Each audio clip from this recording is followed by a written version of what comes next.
Hello and welcome to Algeria's first football match since that devastating blow against Cameroon in the FIFA World Cup qualification playoffs. This is the match preview for Algeria's game against Uganda, taking place on Saturday the 4th of June. Kickoff is at 8 o'clock here in the UK at the 5th July Stadium. We're not playing in Blida. First time in a little while that Algeria will be playing in the 5th July Stadium. Hopefully, logistically, we'll be organising things a little bit better. Tickets for this game went on sale digitally rather than having to queue up outside the ticket offices. So hopefully this will be a bit of a modernised game.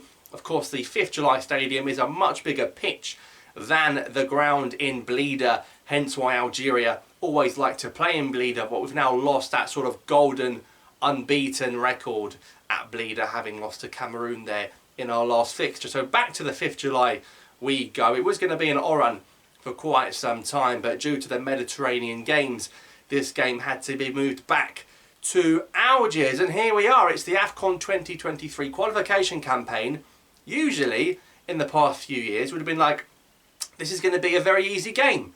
But having watched the last AFCON and seen us fail to score against Equatorial Guinea and Sierra Leone with respect, we shouldn't be taking Uganda for granted. Uganda are a good side. AFCON 2019, of course, the tournament that we won, they were there with the same manager that they have now with Micho. He's a very, very good coach, Micho.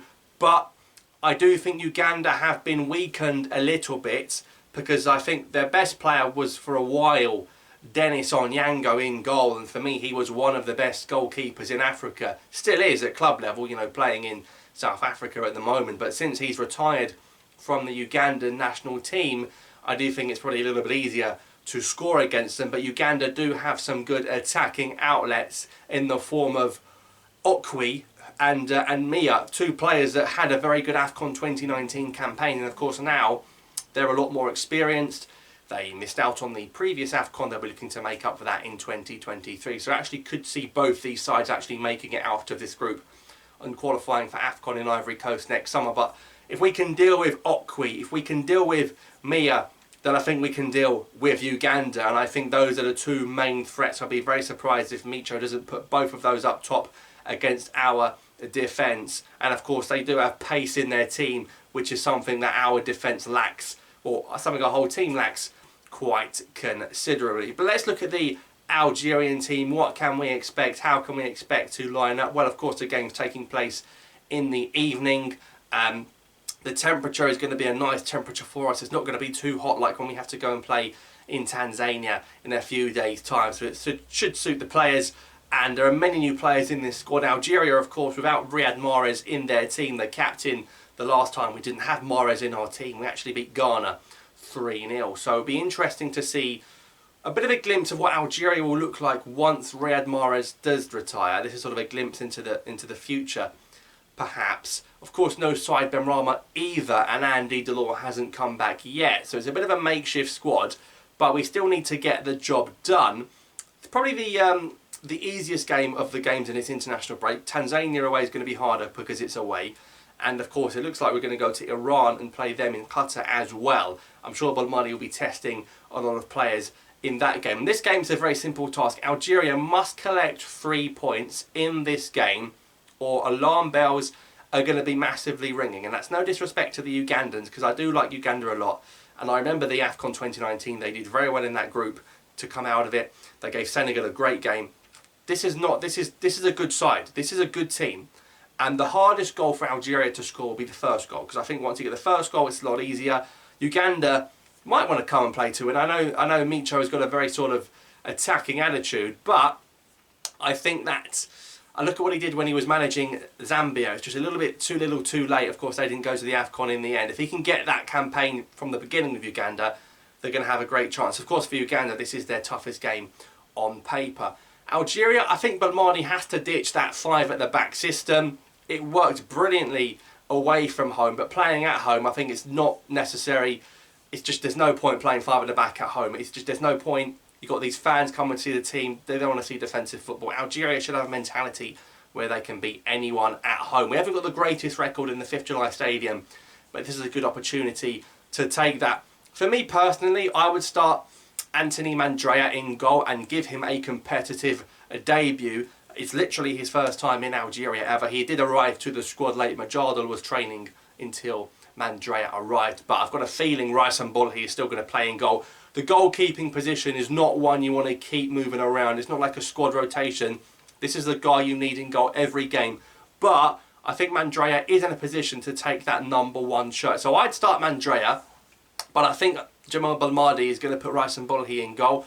I think he will, and he better, by the way, he better blooming switch back to that back 4, because I do not want to see that back 5. We know Yusuf Attal isn't going to feature in this. Remy Bensebaini comes back from the suspension he had in the second leg against Cameroon, which I think was ultimately a much bigger blow than people took for granted.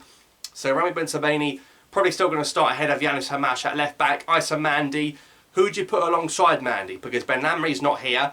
I think the obvious choice is to put Touba at centre-back. Of course, Touba can play in the full-back position, but I want to see Mandy and Touba together. You could put Touguy there as well. You know, but when the players like sort of, you know, Tahrat's not here anymore, and Badalane's not getting any younger, and he's looking like he's going to move to the Saudi League. I want to see Touguy or Touba play alongside Mandy. And at right back, I think he'll go for Baniada, but I'd like to see Zadudka get a debut as well. The problem is, this is a competitive fixture. We need to win this game, or there's going to be huge pressure on the national team qualifying. We have to win this game.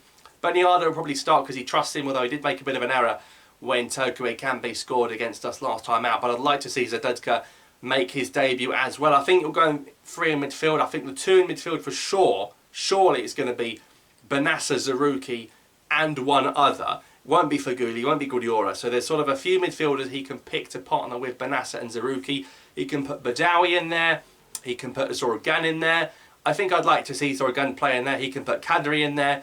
So there are a few options in that central midfield area. But I think having Benassa, Zarouki and another. Well, Zarouki's still learning as well. Benassa's experience, player of the tournament and AFCON 2019.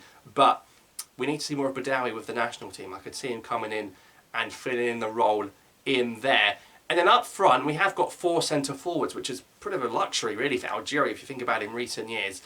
I think Slimani is going to get the nod. Slimani's been there for weeks training. He's played probably more football in recent weeks in Algeria than with Sporting Lisbon. I think Slimani gets the nod up front. I think Yusuf Belali almost certainly starts on that left-hand side. Of course, Bilal Brahimi can come into that left if need be. I can't see Omrani or Benayad or Amora starting up front for this one. And on the right, bit of a 50-50 with Rashid Ghazel or Adamoun Nurse. Rashid Ghazel did very well when he came on against the Cameroon side. He got the assist for the Touba goal. But I'd go for Adamoun Nurse. This is a player that deserves far more club football time. A player that was instrumental in us winning the 2019 Africa Cup of Nations with his goals off of the bench as well. So I'd go Belali, Slimani and Adamoun Nurse on that right-hand side. So let me know what you think of the team selection in the comments down below. Let's talk about score predictions for this game. I'm looking forward to playing Niger twice. I think Tanzania at home will be okay. Uganda at home, I'll be more than happy to win this game 2-0. I think if Algeria beat Uganda 2-0, the 3 points is what matters here. Worry about your team, your squad. You're going to see more players from Europe come in when September comes around. Delors, maybe Awar. We'll talk about Awar's situation very soon. But these 2 games, the Tanzania away and this Uganda game at home, just get the 3 points. Get 6 points out of 6. Sort of alleviate the pressure a little bit. Because if we don't get maximum points in these 2 fixtures, like, we're putting pressure on ourselves even more than there already is. Because Belmadi sort of lost his free pass, his divine right to do anything after not going to the World Cup with respect. He got the AFCON, but when you don't make the World Cup, you sort of lose that invincibility. So pressure's on Belmadi to get 2 wins out of 2 in these first 2 AFCON games, but Uganda are not going to make it easy, and don't be surprised to see Okwi or Mia pop up on the score sheet. So it's the Desert Foxes against the Cranes on Saturday Night Football. Let me know your thoughts in the comments down below about this fixture. Thanks for watching, subscribe for more, and I'll see you next time.